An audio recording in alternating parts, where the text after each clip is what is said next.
Chapter 2, Part 1. Wake Up, Tough Love from the Guru. Scenes 2.1 to 210. Scene. The battlefield lies frozen. Arjuna, overwhelmed, has dropped his bow. His body shakes, his voice trembles, and he declares, "I will not fight." Silence follows, but it doesn't last. Krishna, no longer just the friend, prepares to speak, not with pity, but with piercing truth. This is the Gita's turning point. Then, Krishna's words come like thunder. In Shlokas 2:1 to 2:10, he criticizes Arjuna's despair, calling it unworthy of a warrior and dangerous for dharma. Why so harsh? Because illusions must be shattered before wisdom can enter. Arjuna, once certain of his role, is now lost in sorrow. But Krishna doesn't console, he confronts. He calls Arjuna to rise. This is the moment Krishna shifts into the Guru, and Arjuna begins the path of surrender. Behind Arjuna's collapse lie deeper layers, memories of Bhishma, Drona, Draupadi, Abhimanyu, and the haunting pull of destiny. He isn't just burdened by war, he's haunted by everything it might destroy. Now, how many times have we said, "It's too much, I give up"? In jobs, relationships, or life decisions, we collapse inward and call it defeat. But real mentors don't encourage self-pity. They call us out of it. Think of a teacher, coach, or friend who pushed you to rise when you wanted to fall. That's Krishna. He doesn't say, "It's okay to quit," but rather, "This is beneath you." In a world that celebrates comfort, Krishna offers clarity. His words are not cruelty, they're compassion in its fiercest form. Focus. Courage begins where self-pity ends. These first verses of Chapter 2 are more than just philosophy. They are a mirror. They plant the seeds of Sankhya, Atman, Dharma, Karma Yoga, and equanimity. But above all, they show us that the journey to life mastery begins not when we are strong, but when we are broken, and choose to rise anyway. True love doesn't always soothe. Sometimes it shakes us awake. Scene 2.1, The Warrior in Tears. Scene, Sanjaya narrates. Seeing Arjuna overwhelmed with tears, compassion, and despair, Krishna, the charioteer, speaks, not gently, but firmly, with words meant to pierce through the fog of sorrow. Then, Arjuna sits broken on the chariot. His bow slips from his hands. A warrior who once conquered the world now trembles before his own kin. Around him stand Bhishma, who once cradled him like a grandson. Drona, the guru who taught him the bow, cousins, uncles, brothers, faces of love now turned into enemies. Draupadi's humiliation still echoes, but in this moment even her cry is drowned by Arjuna's tears. His vision is blurred not just by emotion, but by confusion. What is dharma here? To kill or not to kill? And in this frozen silence, Krishna speaks. But he does not soothe. Instead, he shocks. He rebukes Arjuna. "Whence comes this weakness in you? This despair is unworthy of a warrior, Arjuna. Stand up." It may sound harsh, but Krishna knows compassion can sometimes mask cowardice, and love can disguise fear. A gentle pat would not wake Arjuna. A sword of words is needed. We also feel the weight of invisible spectators, elders, family, Draupadi, the unborn generations who will inherit either dharma or adharma depending on Arjuna's choice. If Arjuna collapses, the very spine of justice collapses with him. This is why Krishna cannot afford to console. He must awaken. Now, how often are we like Arjuna? Not on a battlefield, but in life's crossroads, hesitating, torn by attachments. Perhaps you've stayed silent at work when injustice happened, because the wrongdoer was a friend. Perhaps you've avoided tough family decisions, fearing someone might be hurt. Compassion is noble, but misplaced compassion becomes dangerous. Arjuna's tears are our tears, when heart pulls one way and dharma another. And who plays Krishna for us? Rarely is it someone who just sympathizes. More often it's the teacher, mentor, or parent who refuses to accept our excuses. Think back. Has someone ever told you, "Stop crying, stand up, this is not you"? At first it stung, but later you realized it saved you. That is Krishna's role, not to indulge weakness but to pull you into strength. Here the guru-disciple bond is born. Krishna ceases to be just a cousin or charioteer. He steps into the eternal role of guru. And Arjuna, though resistant, begins his journey as the disciple. The seeds of Sankhya, knowledge of Atman beyond the body, Karma Yoga, action without clinging, and equanimity, balance amidst joy and grief, are being planted. Focus. Courage begins where self-pity ends. This is the truth of Scene 2.1. Life doesn't wait for us to stop crying. Time does not pause while we doubt. Dharma still demands action. Destiny still unfolds. The real question is, will we rise or retreat? So ask yourself, where are you like Arjuna, lowering your bow, paralyzed by what-ifs? And who is your Krishna, the voice that won't let you quit? Maybe it's a person. Maybe it's your inner conscience. Courage is not absence of fear. It is the refusal to let fear decide your path. Krishna's rebuke pierces Arjuna's despair, reminding us all, a true friend does not comfort you into weakness. He awakens you into strength. Scene 2.2. The sting of tough love. Scene. Krishna continues, his words sharp as thunder. He says to Arjuna, "This faint-heartedness does not befit you, Arjuna. It is disgraceful. It will not take you to heaven, nor bring you glory. Shake it off, O Partha." Then, picture the battlefield again. Arjuna, the invincible, hailed as the greatest archer of his age, now slumps in despair. His Gandiva bow lies abandoned. For the soldiers on both sides, this sight is shocking. Whispers must be passing. The mighty Arjuna is broken? Can this be true? The indirect characters weigh heavily here. Bhishma, the grandsire, watches in silence. Drona, the teacher who once proudly claimed Arjuna as his best disciple, stands among the enemy ranks. What must he feel seeing his student collapse before even releasing an arrow? Draupadi, humiliated in the Kuru court, is not on the battlefield, but her unforgotten cries echo in Arjuna's heart. And beyond them all, future generations wait. If Dharma fails today, their inheritance will be one of corruption and tyranny. It is against this backdrop that Krishna's words land. They are not merely personal scolding, they are universal wake-up calls. This weakness is not you, Arjuna. It does not suit a warrior. It dishonors your lineage, your dharma, your very self. Krishna uses shame not as an insult, but as a mirror, forcing Arjuna to see how far he has fallen from his own greatness. In this moment, Krishna is not only Arjuna's cousin and charioteer, he embodies the voice of destiny itself. His words carry the weight of Sankhya philosophy. You are not this trembling body, not these fleeting emotions. You are Atman, eternal, beyond sorrow. To drown in despair is to forget your true self. Now, how does this scene reflect in our lives? Think of times when you knew what needed to be done, but collapsed into hesitation. Maybe you had to confront a toxic boss, but chose silence. Maybe you had to stand up for truth in family matters, but withdrew, fearing conflict. In those moments, we often dress weakness as kindness or avoiding trouble. But Krishna unmasks it. Faint-heartedness is not compassion. It is disguised fear. Modern life, too, demands a warrior's spirit, not with swords, but with clarity, discipline, and courage. The workplace, relationships, society, they are our Kurukshetra. And like Arjuna, we face dilemmas.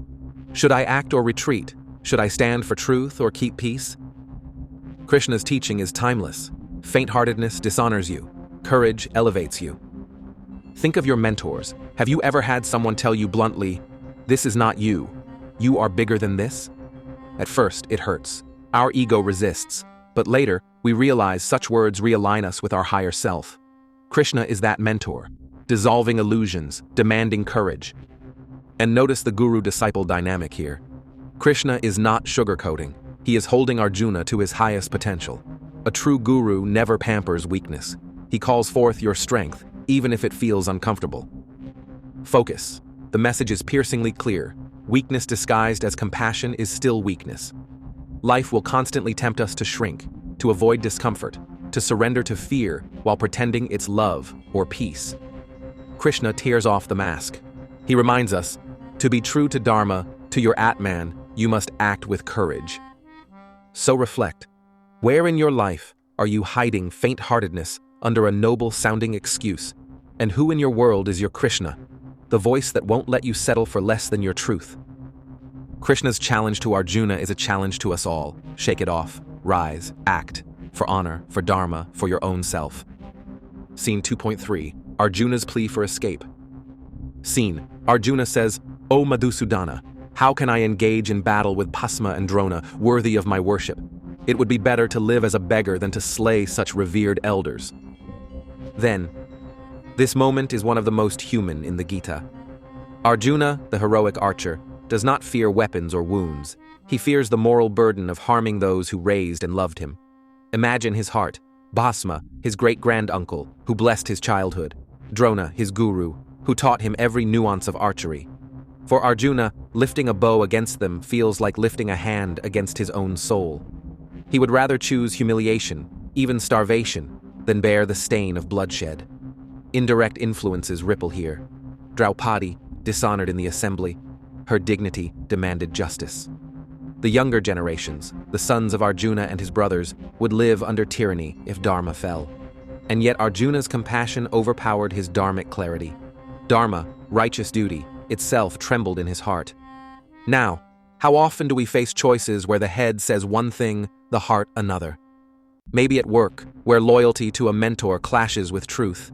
Maybe at home, where standing up for justice could wound the very people we love. Arjuna's voice becomes our voice. Why not escape? Why not quit? We too sometimes dream of running away, to avoid hurting, to avoid responsibility, to avoid conflict. But Krishna's silence here is instructive. He does not rush to soothe. A true mentor lets the student exhaust illusions. Escape may feel easier, but does it solve anything? Or does it only defer the real battle within? Focus. Compassion is noble, but compassion without dharma becomes weakness. The true test is not avoiding pain, but embracing duty with clarity. Arjuna's plea teaches us, escape looks attractive when choices hurt, but courage is not absence of tears, it is choosing rightly in spite of them. Scene 2.4. The weight of reverence. Scene. Arjuna insists, even if they kill me unarmed, I cannot raise my bow against Bhasma and Drona. They are my teachers, my lords of worship. Then, Arjuna takes his conflict deeper. He is not just hesitant, he is prepared to surrender completely. Better death without resistance than guilt of slaying elders. Here we see the shadow of bhakti, devotion. Arjuna's reverence for gurus blinds him to the larger canvas of dharma. He forgets, gurus too are bound by dharma. Bhasma and Drona had pledged loyalty to the throne, even if the throne became unjust. Should reverence for individuals outweigh allegiance to justice itself? Family, traditions, teachers, the indirect influences are heavy. In Indian culture, guru and elder are sacred. Arjuna's conflict mirrors every seeker's struggle. When dharma demands one path, but family and teachers pull another, whom do we obey? Now, we bow to authority, bosses, mentors, even cultural traditions. Sometimes out of respect, we silence our conscience. Think of moments when your manager or senior expected you to act against values. Did reverence silence resistance? Like Arjuna, we whisper, better to lose than dishonor them. But what if honoring them dishonors truth? Focus. Reverence must never paralyze righteousness. Respect does not mean blind obedience. Arjuna's hesitation teaches, when values clash, the highest reverence is for truth, not personalities. True honor to elders is not imitation, but carrying dharma forward, even if it means standing against them. Scene 2.5. The polluted victory. Scene. Arjuna laments. If we kill our elders for wealth and pleasure, what joy will remain? The very victory will taste of blood. Then, Arjuna's despair spills into imagery. He sees the crown drenched not in gold, but in the blood of loved ones. The spoils of war, kingdom, power, honor, appear polluted, defiled. This is Arjuna's emotional realism. What good is success if it costs peace of mind? This scene is powerful because it reflects the Gita's central paradox. Material success gained at the cost of dharma is no success at all. Indirect influences loom again. Draupadi, who longs for justice, the Pandava children, whose future rests on this war. Arjuna feels crushed between two fires, family love and social justice. His cry is less about politics and more about meaning. What is the value of achievement without inner harmony? Now, modern victories sometimes feel hollow, don't they? We chase promotions, wealth, fame, but when they cost family time, mental health, or integrity, we taste Arjuna's bitterness. Victory without dharma is polluted. Wealth without peace is a burden. Like Arjuna, we fear that success may come at too high a price. Focus. The worth of any goal lies in the purity of its path. Arjuna reminds us, victories that cost our conscience are defeats in disguise. True success is dharmic, achieved without staining the soul. Scene 2.6. Life or death, which is better? Scene. Arjuna says, "We do not know what is better, conquering them or being conquered. If we kill the sons of Dhritarashtra, our joy will vanish." Then, Arjuna reaches existential paralysis. He cannot decide whether life or death is better. If they win, grief awaits. If they lose, grief still awaits. In this loop, the very meaning of action collapses. This is not cowardice, it is despair at the futility of outcomes. He sees no victory, only shades of loss. Here the indirect influences deepen. Destiny itself feels cruel. Future generations, Draupadi's honor, Dharma's survival, all depend on his bow. Yet every path looks poisoned. Arjuna becomes the mirror of humanity's greatest fear. What if every choice leads to suffering? Now, how often do we freeze in such dilemmas? Career versus family, truth versus comfort, freedom versus security. Every option looks heavy, every outcome tainted. We too ask, is it worth moving forward at all? Depression often begins here, not in weakness, but in the perception that life offers no win. Focus. Despair is not the end. It is the pause before guidance enters. Arjuna's paralysis tells us, when all paths look poisoned, wisdom is near. The breakdown is the doorway to breakthrough. Scene 2.7. The disciple is born. Scene. Arjuna surrenders. I am your disciple. Teach me. I am confused about my duty. Tell me what is truly auspicious. I surrender to you. Then, this is a turning point, not just in the Gita, but in spiritual history.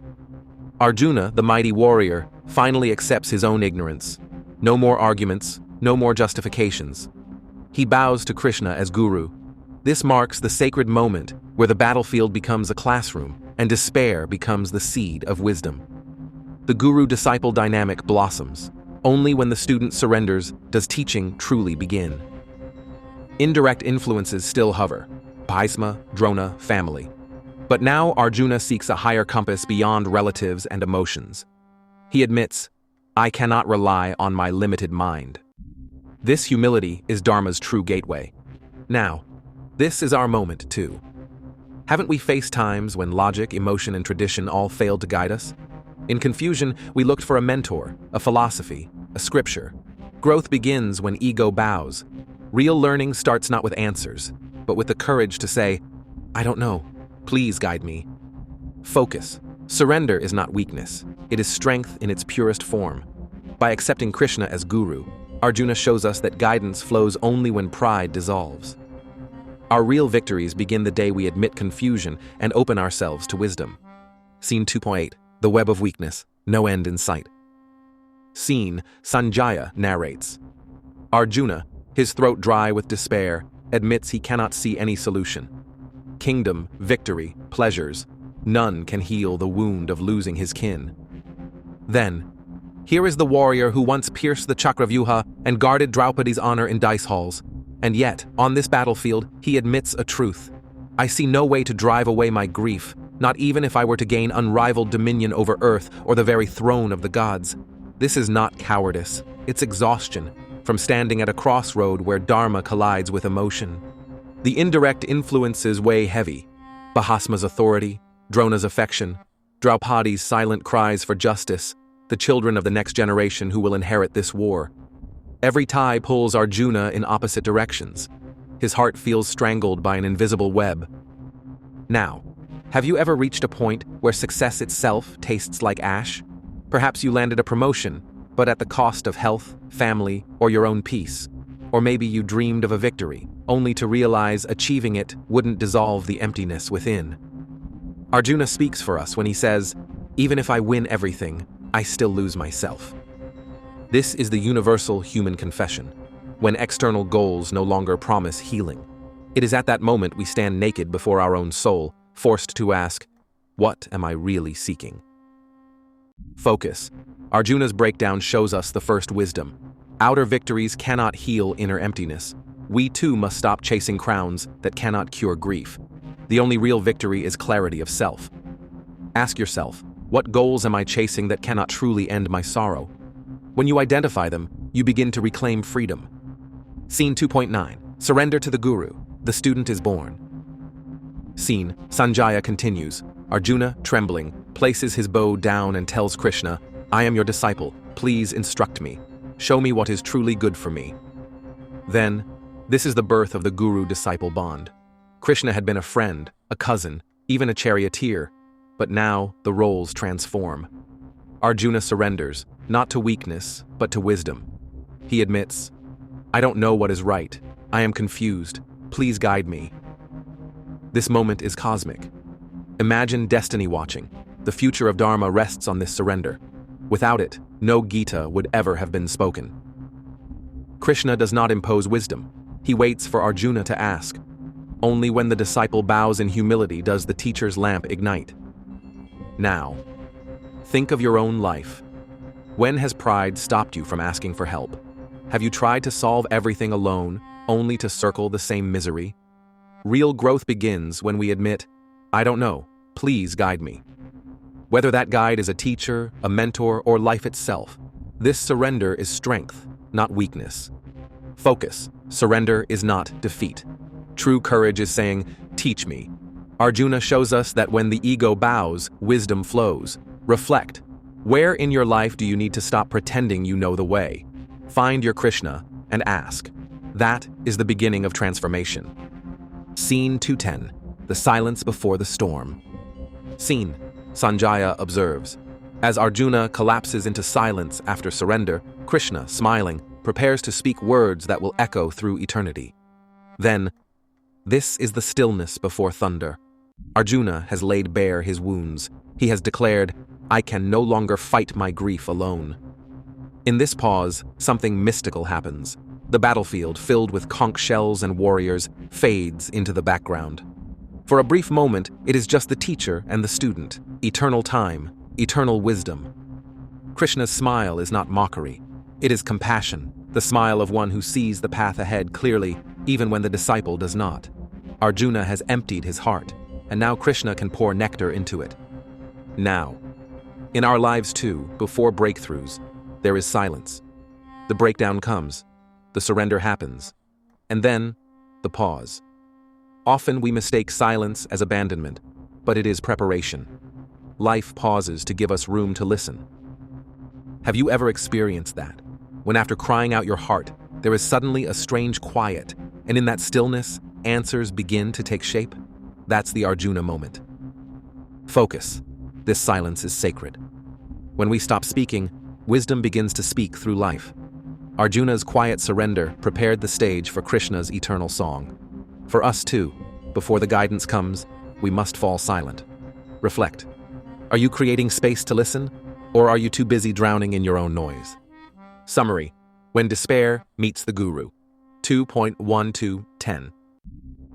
Scene. Sanjaya begins. Arjuna, eyes brimming with tears, heart heavy with compassion, sits trembling in his chariot. His bow slips from his hands as silence takes hold. Then, this is no ordinary silence. Arjuna, the unmatched warrior of the age, trained by Drona, protected by Krishna himself, now sits paralyzed. Before him stand Bahasma, his grandsire, Drona, his revered teacher, cousins, uncles, friends, kin bound not only by blood but by dharma. His heart is torn apart by 1,000 threads, the call of justice against the Kauravas, the silent memory of Draupadi's humiliation, the duty owed to his brothers, and the affection for elders who raised him. Arjuna's cry is not weakness, it is the echo of humanity. He sees victory itself poisoned.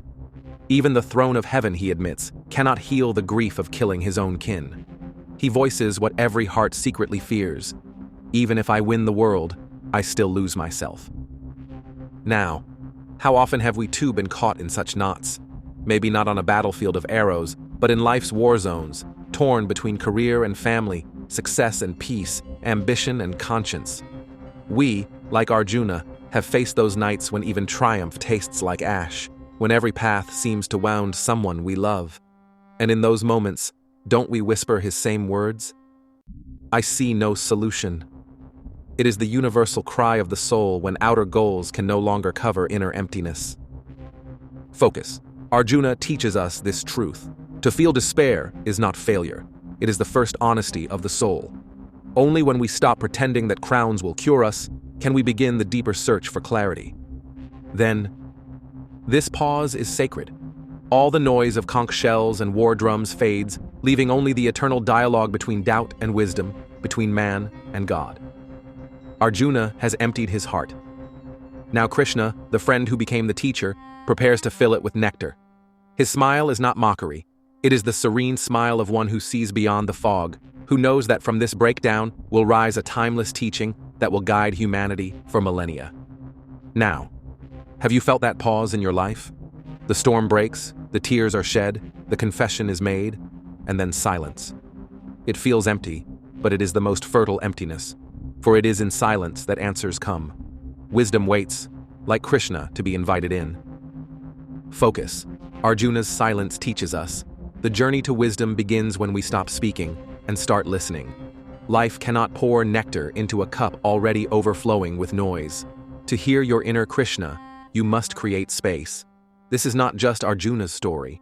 It is the story of every seeker who has broken under life's weight, confessed the futility of hollow victories, bowed the head before truth, and finally paused in silence, ready for wisdom to speak.